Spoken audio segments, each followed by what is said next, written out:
face au nouvel ordre mondial, il y a une carte qui n'est pas encore jouée. Cette carte est en train d'apparaître lentement sur la scène des nations. C'est le Ordo Ab Chaos. Nous assistons à une destruction lente de la géopolitique mondiale. Cela s'écrit sous mes yeux. Parce qu'il y a 5 personnages qui montent. Le président de l'Iran, le président de la Corée, le président de la Russie, le président de la Chine. C'est fini. L'ordre mondial est perturbé. La Chine joue le rôle d'accompagner la Russie. Avec le nouvel ordre mondial, je crée un danger. Voilà, tu vois les manœuvres qu'on connaît aujourd'hui, hein, l'inflation monétaire, les troubles économiques, les perturbations politiques, c'est la préparation à l'apparition d'un seul dictateur mondial. Les gens sont encore en train de rêver. C'est en 1999 qu'il y a une réunion où toutes les religions mondiales sont allées prêter allégeance au pape, reconnaissant le pape comme le père de toutes les églises dans le monde. C'est parce que les gens rêvent. Vous ne vous demandez pas pourquoi chaque président qui est élu dans n'importe quel pays d'Afrique ou de notre axe finit par prêter allégeance au pape. Et plusieurs se posent pas la question pourquoi Lumumba finalement est mort. Et nous tendons vers une période où les églises vont fermer. La future puissance qui aura le contrôle de la République démocratique du Congo deviendra la nation la plus puissante. La future nation qui aura la coopération avec la République démocratique du Congo sera la nation qui va gouverner le monde. Le danger, c'est que le parrain de quelques pays africains seront beaucoup plus embourbés dans la problématique de résoudre leurs propres problèmes. Aujourd'hui, ils font 2 poids, 2 mesures. La France voudrait maintenant faire retomber la responsabilité à la République démocratique du Congo pour se disculper de cette affaire. Bien-aimés dans le Seigneur, bonjour vous qui me suivez au travers de cette vidéo. Je suis votre serviteur, le docteur Jacques Manouma. Je vous invite ici à Paris. Oui, on est à Paris, vous voyez, la Tour Eiffel est juste derrière moi. Je vous invite à la 8e méga conférence des femmes affranchies ici à Paris. Ça va être une conférence historique exceptionnelle où nous allons vivre la gloire de Dieu se manifester comme nous l'avons vécu dans le passé, où beaucoup de gens ont été visités par Dieu, touchés, guéris, délivrés. Alors cette fois-ci, le rendez-vous, c'est du 18 octobre au 20 octobre à la salle Le Millénaire. Ça va être un cadre magnifique, vous allez aimer et nous avons mis le paquet, nous avons des invités spéciaux pour vous et vous allez découvrir au travers des affiches et des annonces que nous allons faire futurement. Je vous invite donc partout où vous êtes, ici en Europe, en Allemagne, en Belgique, en Suisse, en Angleterre, en Espagne, en Italie, venez nombreux. Et ceux qui sont aux États-Unis, au Canada, aux Antilles françaises, ne manquez pas ce rendez-vous. C'est votre rendez-vous avec le Seigneur, avec le Saint-Esprit, un temps historique qui vous attend. Que Dieu vous bénisse, je vous attends. À très bientôt, shalom.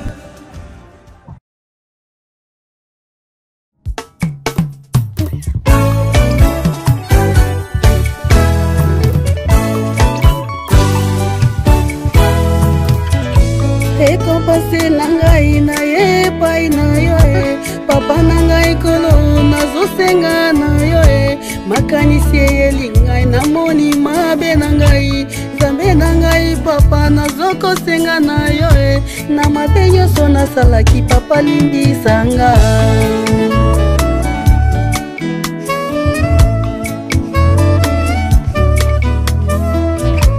zambe nangai papa nangai kolo yondokelaki ngai mwana na yo mimie zambe na ngai papa na ngai papa yondoke.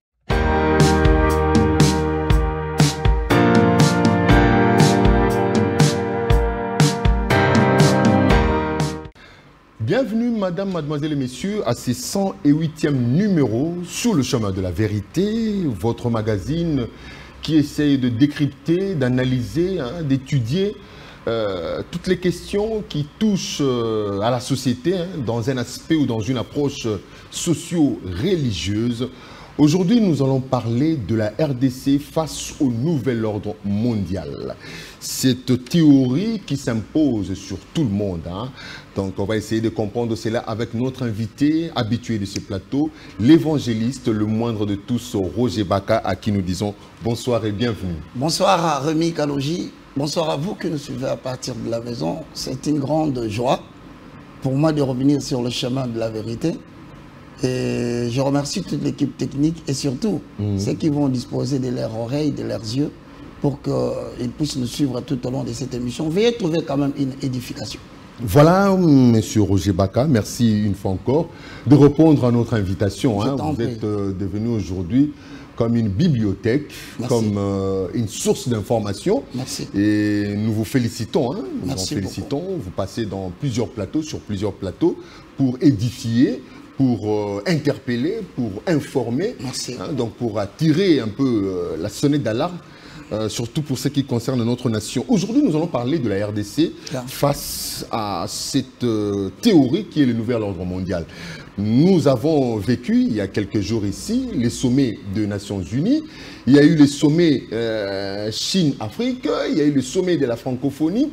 Et la RDC aujourd'hui est en train de vivre ce qu'on est en train de qualifier comme l'épée de Damoclès sur elle. Donc la République, quoi. Alors il y a déjà le procès de notre d'un panafricaniste, en la personne de Charles Onana, qui milite pour la reconnaissance vraiment du génocide, hein, de l'Holocauste congolais, qui aujourd'hui a tenté au procès là-bas au niveau de la France. On s'est dit, mais qu'est-ce qui se passe? Dieu que nous prêchent les hommes de Dieu, n'est-il pas avec les Congos? Peut-on parler de Dieu, du peuple et de la nation, qui sont des concepts qui marchent ensemble, ou on nous a en fait embarqués dans une histoire dont on ne sait pas comprendre et nous sommes en train de subir des conséquences de la vie? Voilà, merci beaucoup mon très cher frère. D'abord, d'entrée de jeu, je commence par te féliciter. Hein. Tu es sorti quand même du carcan. Aujourd'hui, nous devons tourner le regard vers la géopolitique mondiale. Parce qu'il est difficile d'aborder la matière sur ce qui concerne le développement intégré du Congo sans faire appel à la notion de la géopolitique mondiale telle qu'elle se présente aujourd'hui. Et donc, je suis tout à fait d'accord avec toi. Je pense que les grands esprits vont nous rencontrer pour que nous puissions entretenir un débat sur ce qui concerne l'avenir de la RDC en tant que nation à l'heure de ce que nous appelons le nouvel ordre mondial. Et donc, je te salue, je salue l'émission et je crois qu'en passant, je vais encourager notre très cher citoyen fort, Onana, là où il se trouve. Et il se bat pour une cause.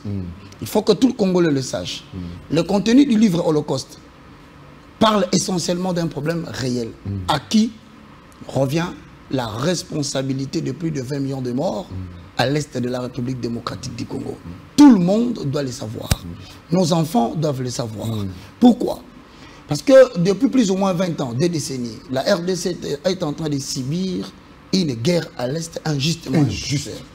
Et face à cette guerre injustement imposée, nous avons devant nous la communauté occidentale, je parle de l'Union européenne, je parle des États-Unis d'Amérique, qui sont des pays de démocratie, mais qui prônent en même temps l'intangibilité des frontières, la non-violence, et aujourd'hui, ils font 2 poids, 2 mesures. Alors, nous voulons maintenant que tout le monde sache que Charles Onana ne souffre pas parce qu'il est seul, mais il souffre parce que, à qui revient finalement, à l'heure du nouvel ordre mondial, la responsabilité de 20 millions de morts en République démocratique du Congo du côté Est? Première réponse, Charles Onana dit que la France doit payer. La France dit non, pas moi. Et si la France dit non, la France voudrait maintenant faire retomber la responsabilité à la République démocratique du Congo pour se disculper de cette affaire. Quelle est la première tentative face à la géopolitique mondiale? Il faudra dire que le M23 sont des Congolais. De par ces postulats, la France tente de se retirer de cette responsabilité pour qu'ainsi demain, face à la géopolitique mondiale, que l'on dise c'est une guerre congolaise. Alors, quel scénario va-t-on assister malheureusement, imposé par le chef de l'État, qui peut peut-être par ses services en train de nous suivre, c'est de l'imposer un schéma de la réconciliation de la sous-région en demandant sur le plan militaire que le M23 soit intégré dans l'armée congolaise, par cela déduire que c'était une guerre congolaise. Nous en reviendrons sur cette lecture que vous avez bien établie et lue. Alors, que comprendre de ces concepts nouvel ordre mondial, cette théorie? Parce qu'on s'est dit, autre part on dit, on le qualifie des complots, des grandes nations qui veulent imposer un système, qui veulent imposer une façon de faire, de voir, d'agir, alors que nous savons tous, l'ordre est une qualité qui est contraire à ce vice qui est le désordre. Que comprendre? C'est quoi le nouvel ordre mondial? Qui en est l'auteur? Où ça doit s'établir? Et comment et pourquoi le nouvel ordre mondial? Voici tant de questions, Rémi, qui devaient attirer l'attention du Congolais. Voici tant de problématiques qui devaient attirer l'attention des chrétiens, d'ici et d'ailleurs. Nous assistons à une destruction lente de la géopolitique mondiale. Cela s'écrit sous nos yeux. Mais je pense que les bons esprits du siècle commencent à réaliser qu'il y a un mouvement que nous ne prêtons pas attention, mais qui commence à gouverner la géopolitique mondiale. Nous disons tout simplement, ce que nous appelons nouvel ordre mondial ou novus ordo seclorum, tel que mentionné dans le billet de dollar, est un nouvel ordre. Mais qui veut l'établir? Tout le monde ne l'entend pas de la même manière. Si vous allez chez les Occidentaux, vous pensez aux États-Unis d'Amérique et à l'Union européenne, ils vous disent que c'est un nouvel ordre qu'ils veulent établir, qui sous-entend un nouveau gouvernement mondial, qui sous-entend une seule monnaie mondiale, qui sous-entend une seule économie mondiale, une seule armée mondiale, et enfin, qui sous-entend qu'il y aura un gendarme mondial qui est en train de mettre de l'ordre, de règles, de droits. Et finalement, vous allez remarquer que cet ordre est américano-centré. C'est-à-dire, d'après l'après-guerre, donc après 1945, pour la petite histoire, les gens doivent savoir que le nouvel ordre mondial, c'est la remise en question par certains de l'ordre établi après la guerre de 1945. Parce que vous savez qu'après 1945, la Russie, par exemple, s'est retrouvée perdant de la guerre. La Chine s'est retrouvée perdant après le bombardement d'Hiroshima et de Nagasaki, avec l'uranium, excusez-moi, du Japon, avec l'uranium qui venait tout droit de la République démocratique du Congo. Donc c'est-à-dire que les États-Unis s'est établi comme le gendarme du monde. N'est-ce pas? Alors à ce moment-là, vous verrez que même sur le plan monétaire, sur le plan financier, tout était centré sur le dollar. C'est alors qu'on parlait du pétrodollar. Donc la monnaie de référence était les dollars. Et les gendarmes qui gouvernent l'ordre dans le monde, partout dans le monde, c'est les États-Unis d'Amérique. Maintenant, quand l'autre axe, parce que je parlais de l'axe américain et l'axe Union européenne, mais je vais maintenant dans l'axe, un autre axe qui ne l'entend pas de la même façon. C'est ce côté islamique. Ce côté monde arabe qui évolue. D'ailleurs, je vais donner une citation de Dimitri Metaïovskov, qui est d'ailleurs le porte-parole du Kremlin. Voici ce qu'il disait. Le monde a besoin d'un nouvel ordre mondial, fondé sur des principes complètement différents. Différents par rapport à quoi? Ce sont des principes qui sont différents par rapport à l'ordre établi après 1945. Déjà, vous comprenez qu'ils remettent en cause les États-Unis d'Amérique. Voilà.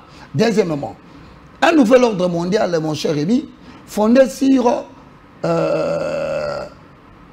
un nouvel ordre libre de toute tentative de concentrer le mécanisme de gouvernement mondial autour d'un seul État. Un nouvel ordre mondial libre de toute tentative d'imposer sa volonté et des décisions à d'autres pays. Un nouvel ordre mondial américano-centré. Alors vous allez voir Poutine à son tour, quand il réagit, il dit « J'ai parlé avec le président chinois Xi Jinping. Et nous avons un concept que nous partageons ensemble. Le président chinois dit « Je suis son ami ». Poutine répond « Moi aussi je confirme que je suis l'ami du président de la Chine ». Mais quel est le dicton que nous développons ensemble? C'est que dis-moi qui est ton ami, je te dirai qui tu es. Alors mesdames et messieurs, si vous nous suivez à partir de la maison, vous devez savoir qu'il se forme des axes aujourd'hui. Il y a l'axe Moscou-Pékin. Il y a l'axe islamique. Moscou-Pékin et la petite Corée du Nord. Justement, parce qu'il y a 5 personnages qui montent. Le président de l'Iran, le président de la Corée, le président de la Russie, le président de la Chine. Tous ces gens réclament aujourd'hui que les rapports entre les nations ne pouvaient plus être centrés autour d'une seule nation qui donne des ordres à d'autres nations. Autrement dit, ils veulent revoir le nouvel ordre quoi? Remplacer l'ordre établi par les Américains par un ordre qui est basé sur les rapports de force. Donc vous découvrez aujourd'hui la raison pour laquelle Vladimir Poutine se permet un jour, il bondit, après avoir en 2008 récupéré la Géorgie, après avoir tenté en 2014 de récupérer la Crimée, voilà que la Russie, membre du Conseil de sécurité, s'en prend à l'Ukraine. C'est fini, l'ordre mondial est perturbé. La Chine joue le rôle d'accompagner la Russie.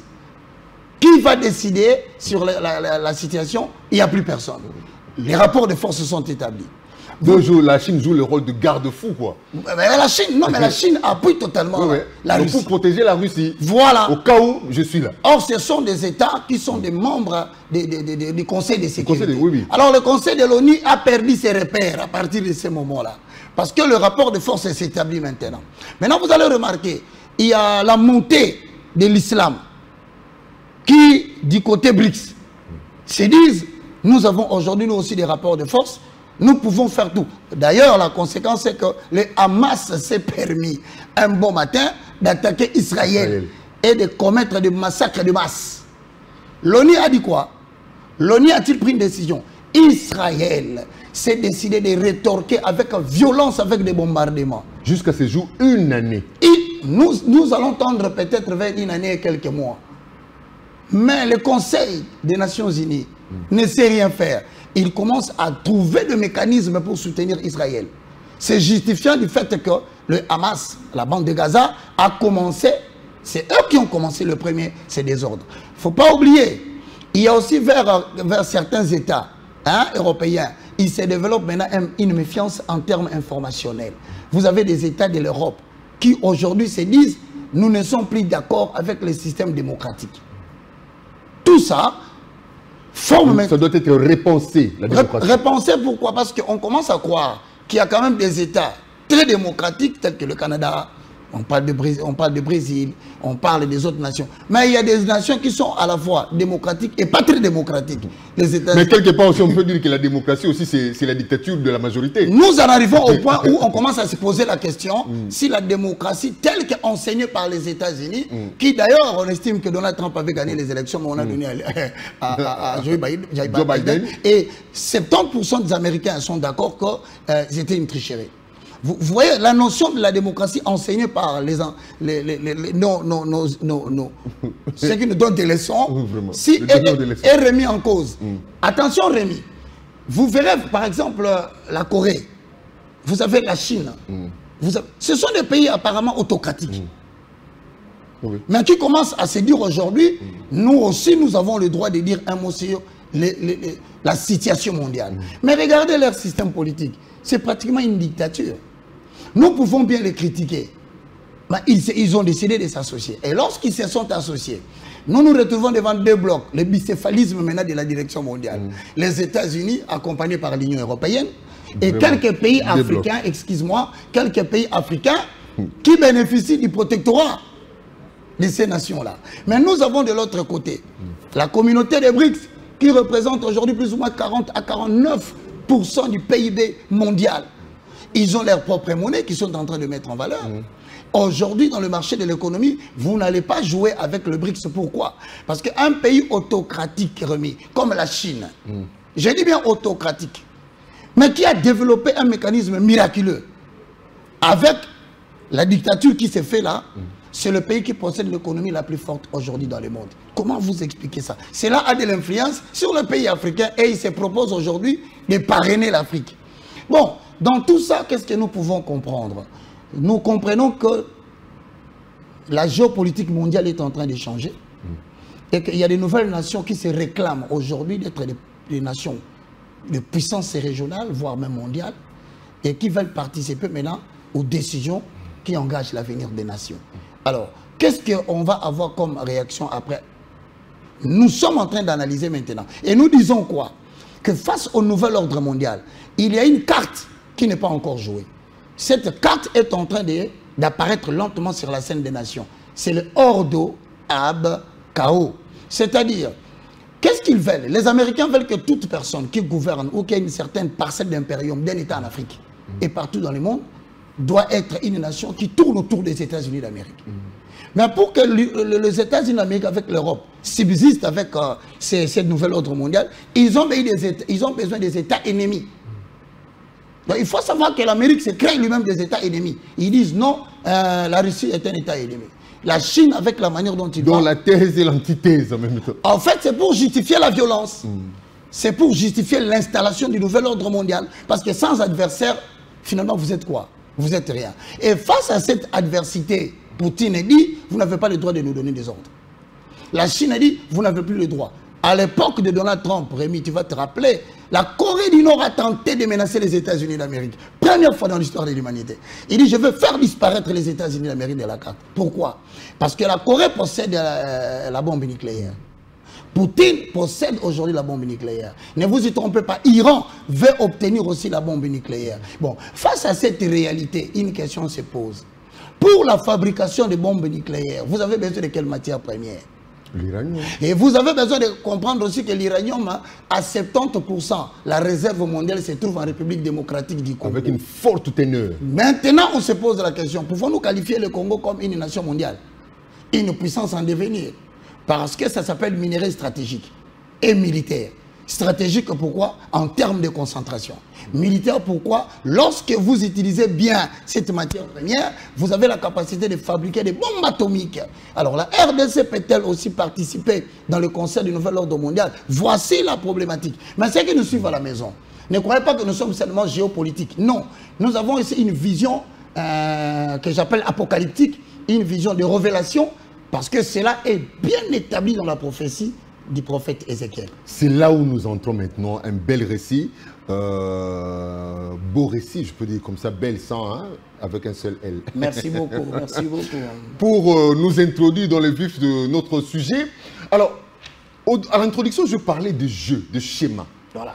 Est-ce que toute cette aventure, tout ce mouvement qui se passe à travers le monde avec ce nouvel ordre, avec ces conflits ça et là, est-ce que la Bible peut-il nous interpréter cela? Est-ce que cela est marqué dans le livre des Apocalypses? Vous avez parlé ici comment dire, d'une tête qui veut s'imposer, de l'Occident, voilà, dont les États-Unis d'Amérique et l'Union européenne, ouais, et de l'autre côté, les Orientaux, je peux le qualifier comme voilà, ça, c'est-à-dire la Russie, la Chine, l'Inde, l'Afrique du Sud, la Corée, même pas parler de BRICS, c'est-à-dire ces nations-là qui s'élèvent contre ce Ce sont des nations islamiques qui montent. L'Iran, Russie, ouais, Chine et Corée du Nord, qui de temps en temps s'interposent. Les 5 têtes d'affiche. S'interposent par rapport à tout ce qui se passe. Est-ce que peut-on parler de ces dragons à double tête qui a été annoncé dans l'Apocalypse, qui va s'élever aussi,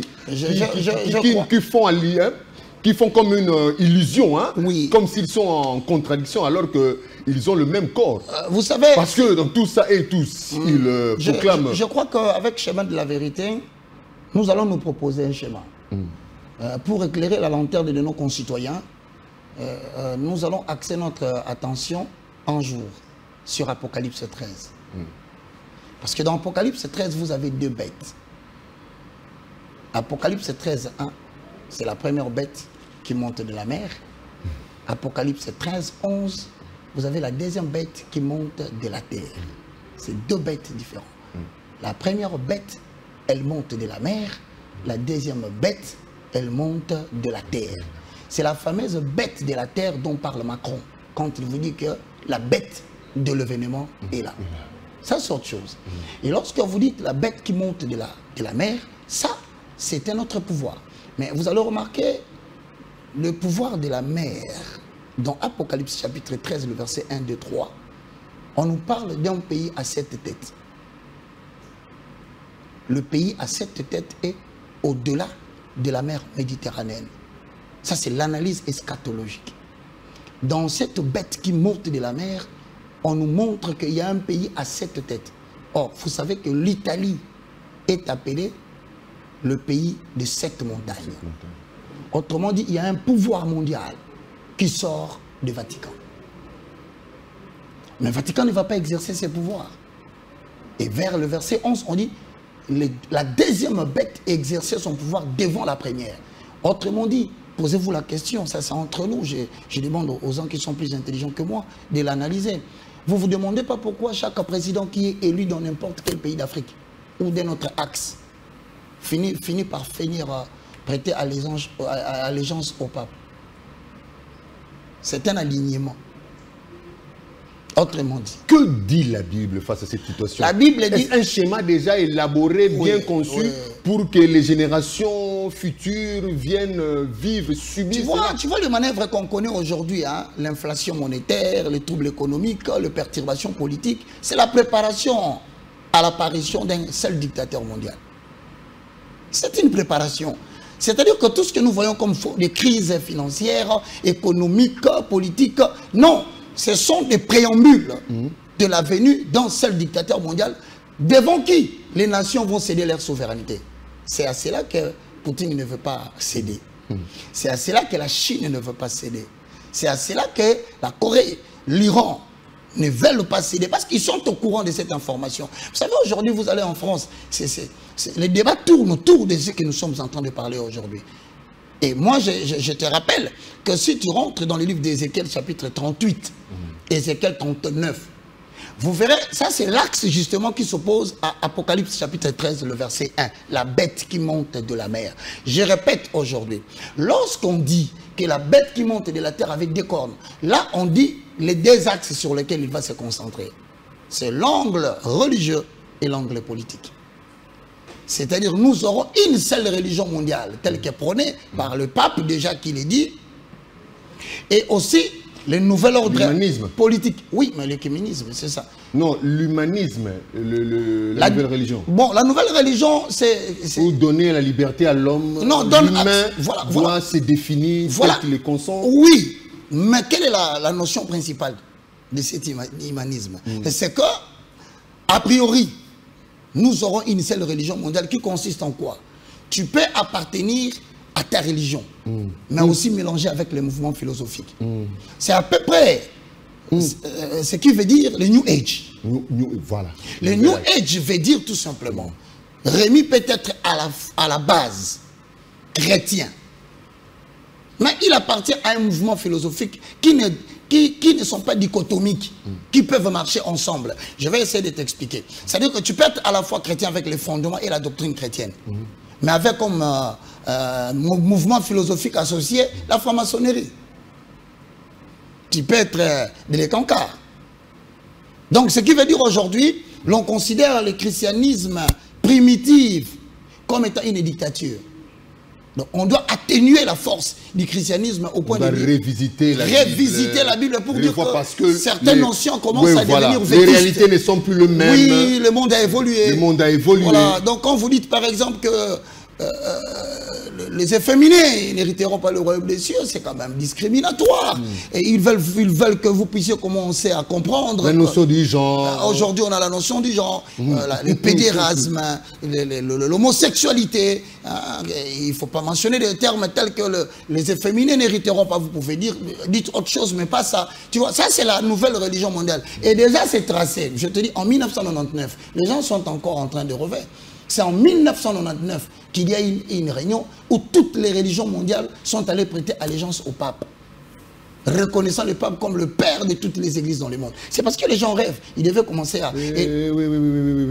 Je te dis. Alors maintenant, ça c'est la première corde. Il y avait une forte réunion écuménique là. Où même les gros... comment on les appelle? Les numéros 1 de l'islam. Tout le monde était là.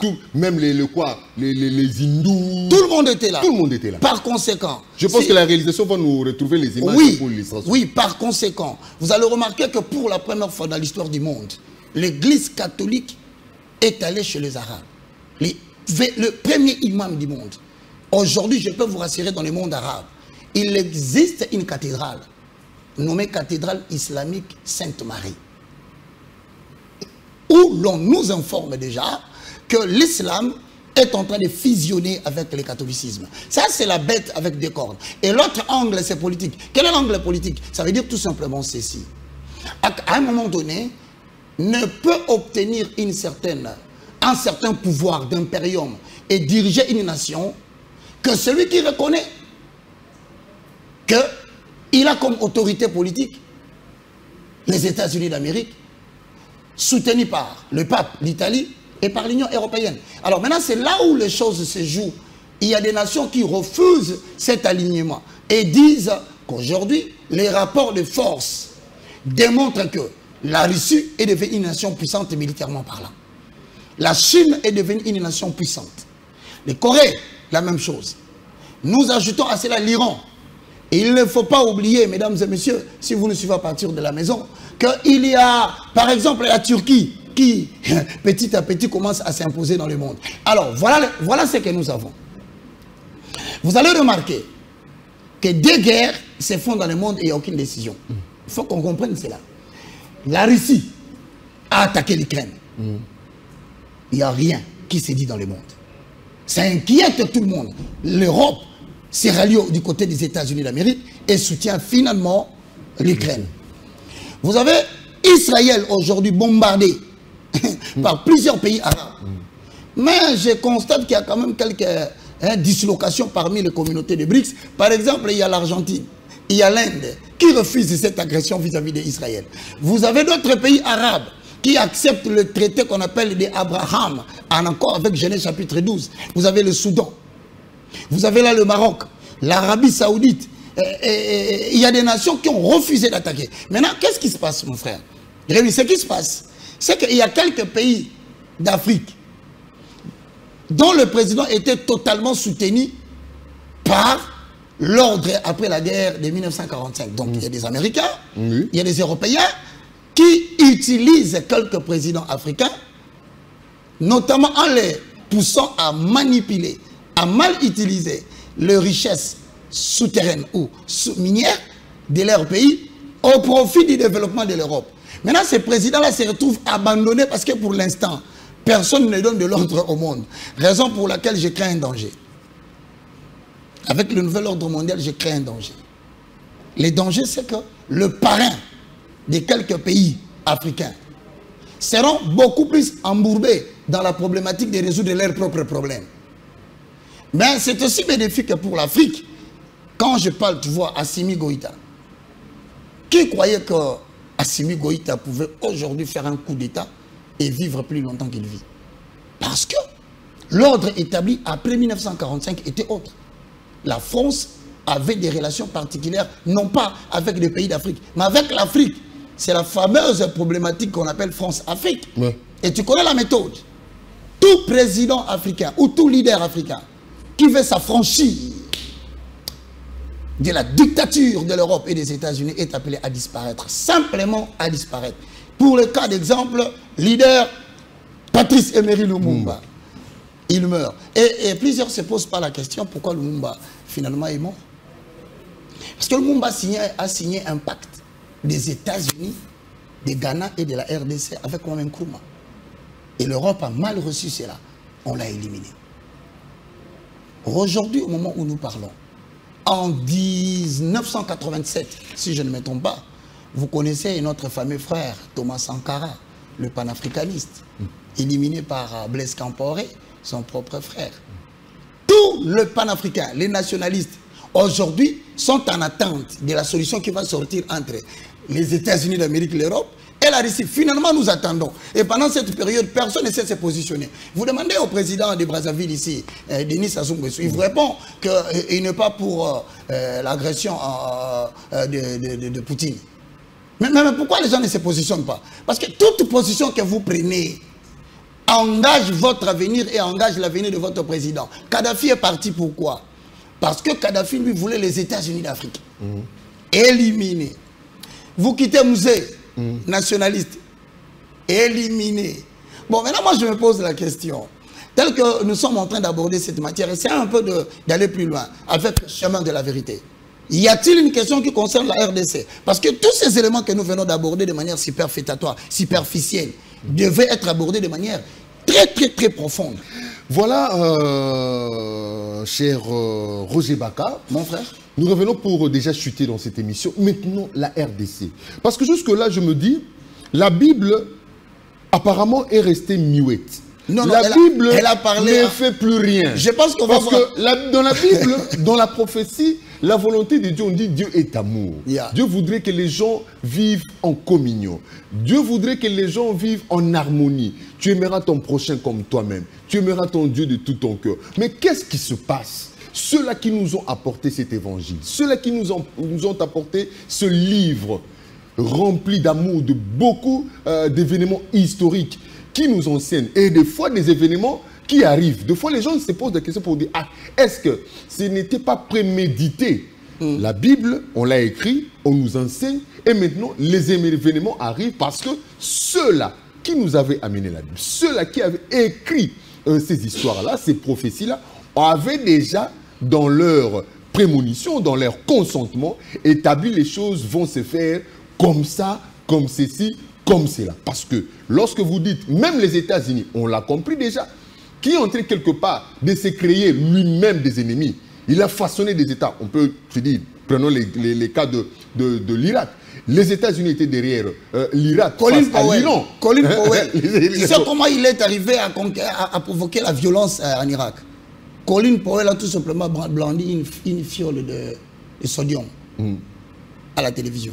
Je dis bien une invention pure qui vient des démons des ténèbres. Il brandit seulement une fiole de sodium. Tu sais ce qu'il dit? Il dit voici les éléments qui déterminent qu'il y a la fabrication d'une bombe atomique en Irak. C'était le potassium de sodium. Ils ont provoqué une situation pour arrêter un président qui dérange leur mouvement. Mais la Bible, pourquoi je dis que la Bible reste muette? C'est-à-dire que la Bible, elle est là, les gens ont écrit, ont tracé les choses et nous, on est en train de subir. Le Congo, comme vous l'avez évoqué, vous l'avez signalé ici, que le Congo regorge tout ce qu'il faut pour que ce monde se transforme. Tant pour la stabilité, tant pour la transformation énergétique. Oui, énergétique. Tant pour les voitures électriques. La stabilité même environnementale. Je veux dire, même sur ce qui concerne... Parce qu'on dit que l'Amazonie est en train de perdre même ses capacités. Voilà. C'est le bassin du Congo. C'est nous qui absorbons maintenant tout cela, avec notre forêt équatoriale. Alors, les Blancs ne savaient pas la Bible, jusque-là. Non, moi je crois que par rapport à la Bible, vous savez, il y a un livre spécialement établi dans... Apparemment, les hommes de Dieu abandonnent ces sujets-là, vont beaucoup plus dans les histoires bonnes du Milaka. Tu sais pourquoi? Vanité des vanités. C'est parce qu'il y a une difficulté énorme de pénétrer les livres d'Apocalypse. Et nous tendons vers une période où les églises vont fermer. Pourquoi? Parce que vous devez informer dorénavant la population chrétienne sur les événements que le monde est en train de connaître. Et les livres par spécialité qui nous offrent des informations sur cela s'appellent Apocalypse. Apocalypso, qui dérive du terme dévoiler, révéler. Plusieurs n'aiment pas parler du livre d'Apocalypse. Dans ce livre, est-ce que le Congo trouve sa place là? On parle oui, du mais Congo. Dans la géopolitique mondiale telle qu'elle est exprimée par les livres d'Apocalypse, finalement nous avons le Congo. Parce que vous n'avez pas besoin qu'on désigne le Congo par un nom, la République démocratique du Congo. Ah non. Non, on voit effectivement, nous voyons la RDC comme étant une nation qui va jouer un rôle important, établie et qui a été citée. Parce que et qui d'ailleurs peut provoquer la Troisième Guerre mondiale. La future puissance qui aura le contrôle de la République démocratique du Congo deviendra la nation la plus puissante. D'ailleurs, vous pensez que c'est une blague que vous voyez la Chine venir nous proposer plusieurs marchés? Ce n'est pas de la blague, la Chine sait ce qu'elle cherche. La future nation qui aura la coopération avec la République démocratique du Congo sera la nation qui va gouverner le monde. Je te le rassure. Maintenant, le problème c'est quoi? Moi, j'essaie d'analyser. Nous nous sommes rapprochés de la Chine. Et ce n'est pas la première fois. Cette coopération, vous savez que nous sommes revenus avec plusieurs marchés dont des milliards et des milliards de dollars sont en train d'être édités. Mais, excuse-moi, quels sont les éléments qu'on devait faire attention et alerter le peuple? C'est que la Chine est une nation autocratique, mais qui a développé compliquément un système économique le plus fort dans le monde. Et si le pays était tenté d'imiter la Chine, quelles sont les conséquences? Les conséquences peuvent être que le gouvernement congolais peut être tenté, je dis, peut-être tenté d'installer l'autocratie au pays. Parce que finalement, on dit quoi? À quoi ça sert la démocratie? Si la Chine s'est développée sans la démocratie. Je suis en train de faire des projections. Je ne dis pas. Je ne voudrais pas qu'il y ait une approche politique. Hein. Ce n'est pas politique parce que la Chine est autocratique. Mais en même temps avec un système économique plus fort. Mais vous, en tant qu'homme de Dieu, ouais. On se pose la question. Ouais. La question, en tant qu'homme de Dieu, on se pose la question. Enseignant. Le christianisme tel docteur de la parole. Le christianisme tel qu'établi maintenant en République démocratique du Congo, ne vaut-il pas la peine d'être repensé? C'est une question en République démocratique, parce que ça n'a créé que des dégâts. C'est une réponse qu'on attend de vous. Hein? Justement, moi je pose la question et je pense qu'on aura l'État. Il n'y a pas que seulement le système du christianisme. Le système éducatif tel que reçu par ceux qui hier nous donnaient des leçons à la France, qui tombe aujourd'hui dans les chaos, vaut-il la peine de supporter le même système éducatif aujourd'hui? Point d'interrogation. Le système politique, c'est là où tu as évité la politique. Le système politique, devons-nous reposer encore notre pensée sur la démocratie? Parce que je te confirme, parmi les nations démocratiques, pas très démocratiques, il y a les États-Unis. Comment vous pouvez expliquer ça? Pays de vieille démocratie, mais qui ne nous donne plus l'exemple. Donc, si la démocratie n'a pas réussi aux États-Unis, est-ce que l'intellectuel congolais ne peut pas organiser un état général de réflexion sur le système finalement démocratique? Je dis l'État congolais, je ne parle pas des noms. Voici les choses, même dans le système militaire. Aujourd'hui, devons-nous continuer à focaliser la formation militaire de notre armée sur le système américano-centré? Ça pose des questions, encore une fois de plus. Parce qu'on a vu l'Amérique échouer chez Fidel Castro. On a vu l'Amérique échouer avec Poutine. Alors maintenant, moi, je commence à dire la vraie vérité, parce que le chemin de la vérité, c'est pour prôner des choses qui doivent nous sauver. Je pose maintenant la question à ceux qui nous suivent.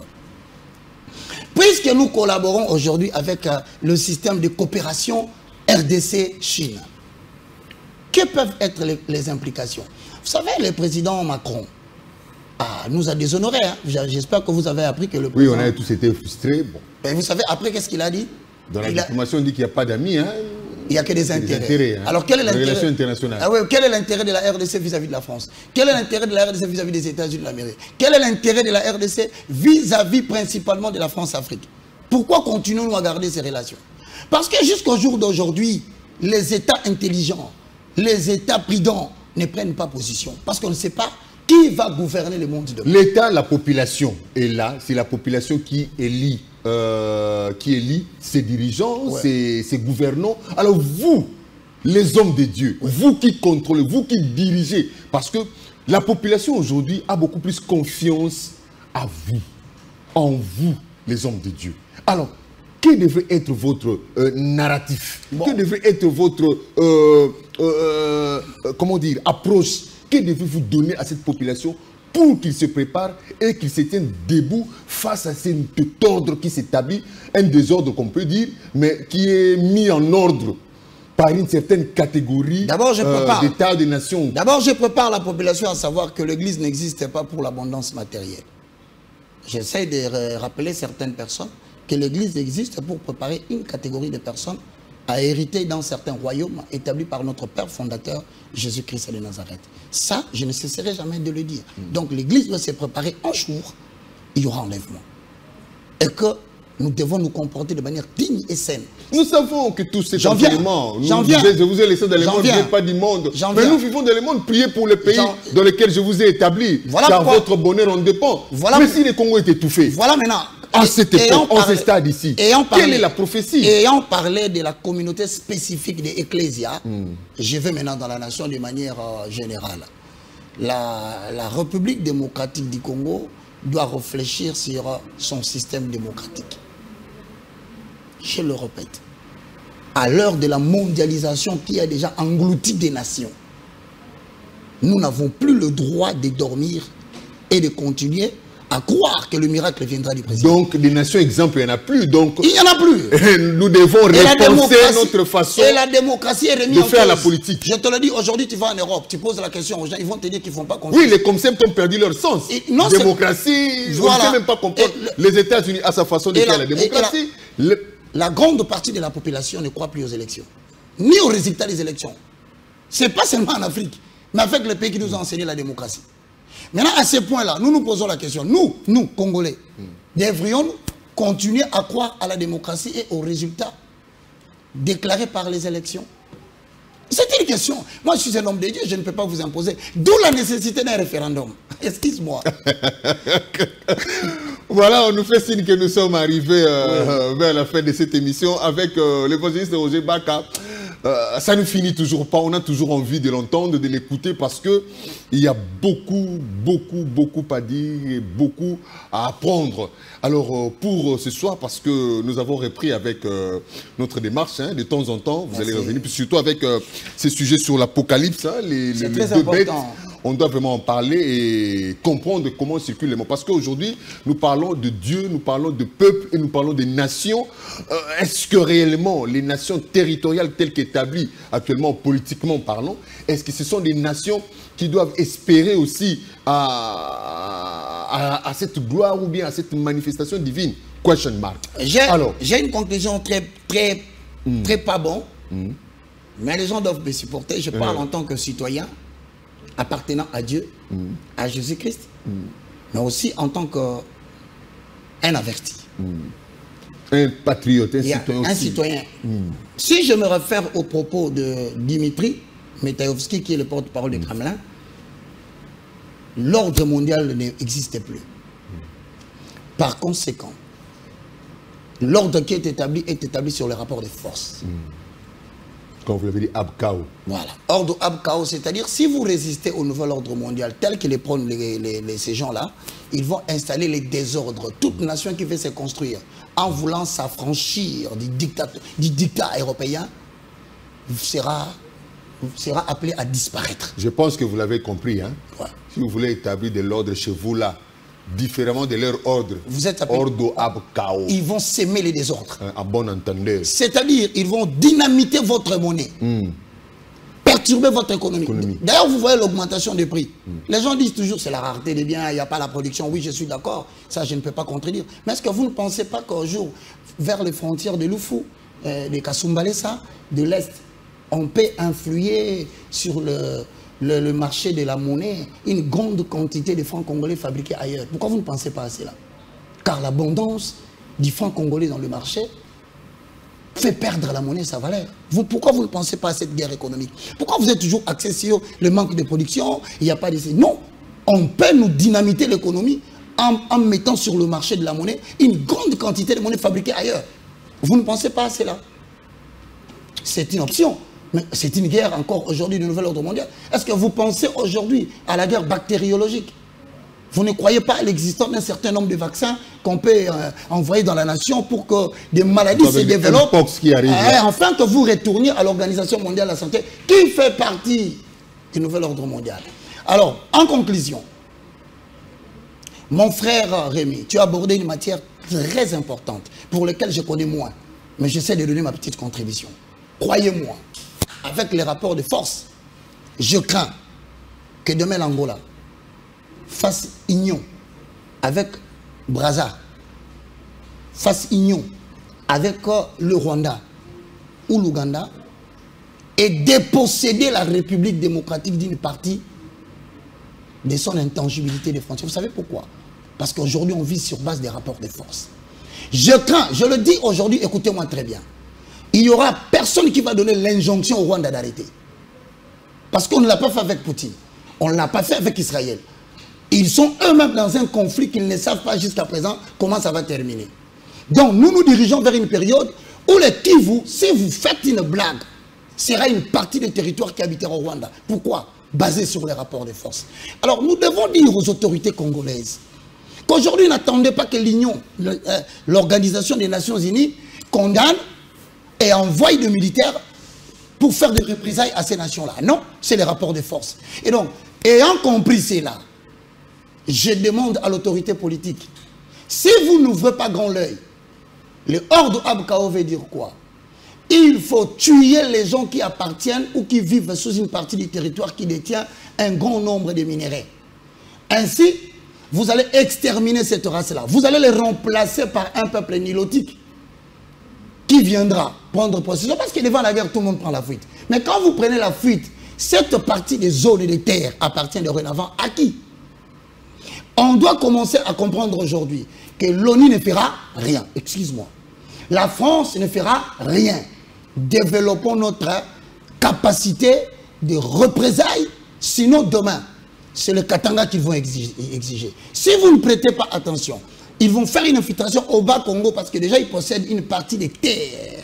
À Brazzaville, ils disent que c'est de l'agriculture, mais moi, comme un citoyen qui voit là, je dis c'est faux. C'est une branche armée cachée sous la forme agricole. Maintenant, si vous n'êtes pas informé, même l'Angola vient de donner des terres aux Rwandais. Il parle toujours de l'agriculture. Bon, je pose la question. Les Mbororo, au-dessus de l'Équateur. Frère, nous risquons de rester avec les Kasaï.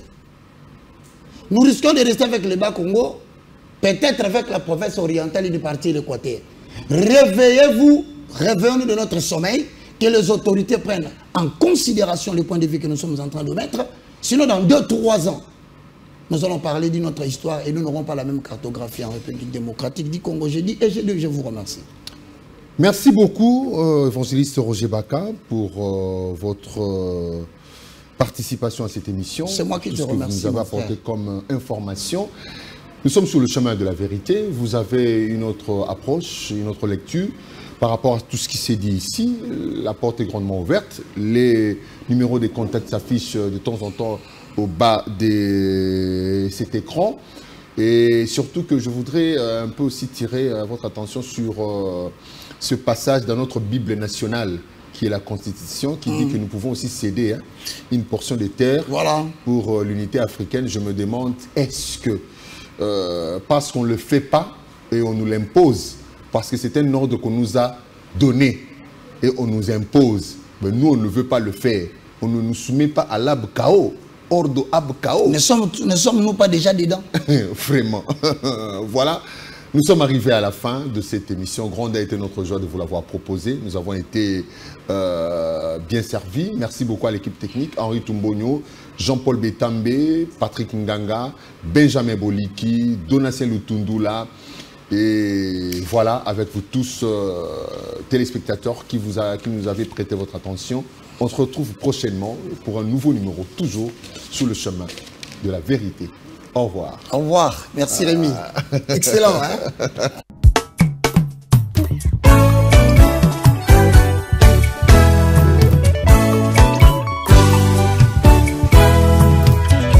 Ekompase nangai na ye pai na yo e papa nangai kolo nazosenga na yo e makanisi elingai namoni mabe nangai zambe nangai papa nazokosenga na yo e na mabe nyonso nasalaki papa limbisanga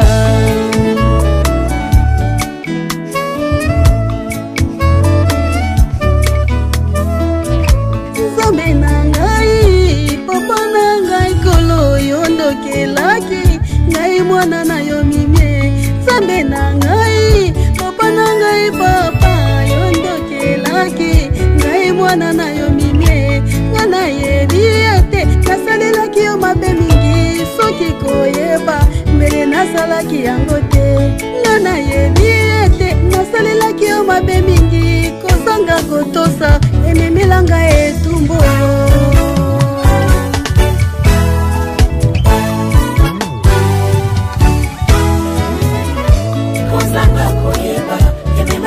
Bazela mabe, kozanga kotosa, ememelanga yetumu, zambe na ngai, sunganga mwana na yo.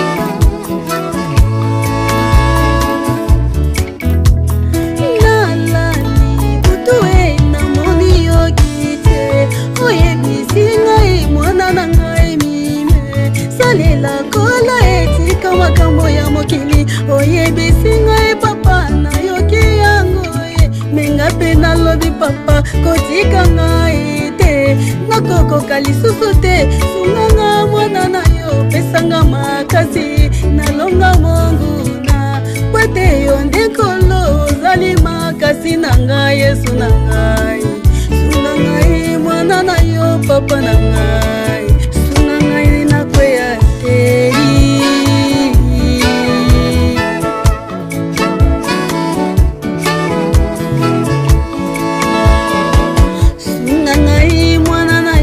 kolo Yesu kotika ngai te nakweya Yesu kotika te Mungu nalonganga mwana na yo kotika te nga nakweya na masumu